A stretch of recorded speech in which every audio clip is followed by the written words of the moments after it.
It's always my favourite time of the year when Supanova comes back to Perth, and we've got a very special guest joining us very early, Lindsay Wagner. Thank you so much for your time, and welcome to our beautiful city as well. Thank you.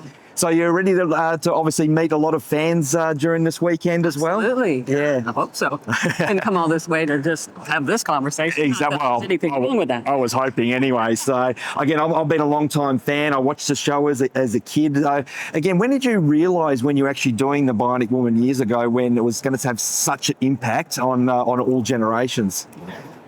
Well, I don't know that we really knew all generations at that point. However, the time that it really clicked to me, the magnitude of what we were doing, was literally like 11:30 at night in a grocery store, because I couldn't go shopping during the day because people would kind of impede my progress. God bless you all. But and I was shopping and I reached for something and I heard somebody say, "Lindsay, stop that."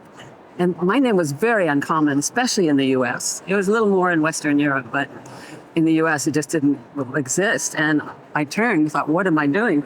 And I saw a mother and a little girl, and the little girl's name was Lindsay. And I just walked down towards them, and she said, "Oh my gosh, I named my daughter after you." And I said, "Well, that's what I was wondering. I had to ask." And I went, "That's crazy, you know? If I'd had a common name, it would never have come into my mind, but now it's a common name." It is. So yeah, you're the blueprint. Yeah. Well, again, with the Bionic Woman, you know, and obviously the $6 Million Man, you had a lot of kids. I was one of them, basically always doing the fast slow motion. Well, my kids. Well, not my kid. My kids. Years later. Were they still doing the jump and the slow motion? No, I didn't show them the show until, I think my oldest was 12, my youngest was maybe 8, because it's one thing for a child to see a fantasy with like real humans in it, as opposed to a cartoon. But I think when it's your own kids, until they're old enough to process that they're watching their mother and she's in peril, it's not like it was a comedy, right? And so I didn't want them to watch their mother being in peril, not knowing how that would affect them. Yeah. And so when they got older, by the time they got older, the world had already seen Arnold Schwarzenegger in the, what was it called? The 80s. The commando styles. Yeah, all that kind of stuff. And all this high-tech special effects, which we didn't have. And at that point, you were ahead of its time. I showed it to them. I know we were then, but we didn't have anything that these kids grew up on. Yeah. And then watching that. And so they looked at my show and they went, "Really? That was cutting edge?"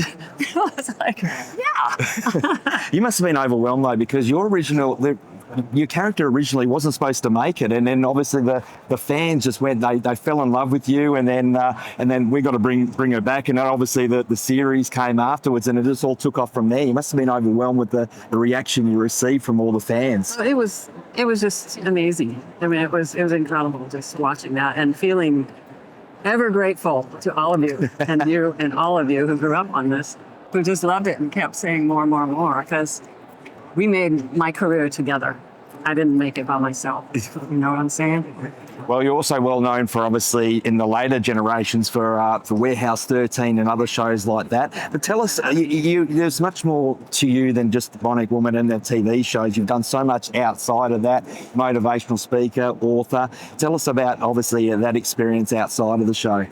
Well, just things that I found in my life that helped me so much with old experiences that affect our present day making today because of old wounds, if you will.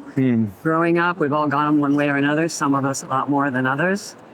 And the people that I have found to help me in my life, one of the concepts that really turned my head around to be able to address things when they would happen in present day was that our experience of any life circumstance is a function of our perception of that. It's not that thing. When you called me an idiot, I didn't hurt because you called me an idiot. I hurt because some part of me in the past had been called that when it really did hurt me, and it's stuck in there. And now that gets reverberated when it's happening out here, because it would be an example of that is that if somebody that you just don't even know calls you an idiot, it's like, go away, you weirdo, right? Gotta brush it off. But Yeah. So therefore, it doesn't come from that function, that action. It comes from my response to it through my perception. And that's what I'd like to teach people, because that's what helped change my life once I got That's it. inspirational as well. So now we thank you for that. I just want to leave you with an amazing story, obviously from 1979, when you were supposed to hop on a flight and something inside you basically said, I don't want to get on this flight. That's an amazing story. It's just, I've always believed in listening to your gut instinct. We have instincts, we have intuition. We all have the capacity for that. We're just not taught, honestly, in our Western culture to listen to that. And so I just say, listen, and follow it. A lot of times, and I did then, and I was doing it prior to that, so it wasn't odd for me. Just remember that you can't always figure out why or what it is. That doesn't mean it's wrong. We're taught in our culture to listen to our brain, our left brain, our logical, our linear, our, all of that. But the other part of us, which is very much real and very much human, very human, is to that instinct that goes, that's not good for me. Because our energy is picking up things that our brain isn't registering every moment. And that's where that this is good for me, this is not good for me comes from. No, that's fantastic. Well, again, I think there's a line forming to see the great Lindsay Wagner. So we appreciate your time. Again, enjoy your time in Perth, and I'm sure I'll see you across the weekend. Thank you so much. Thank you.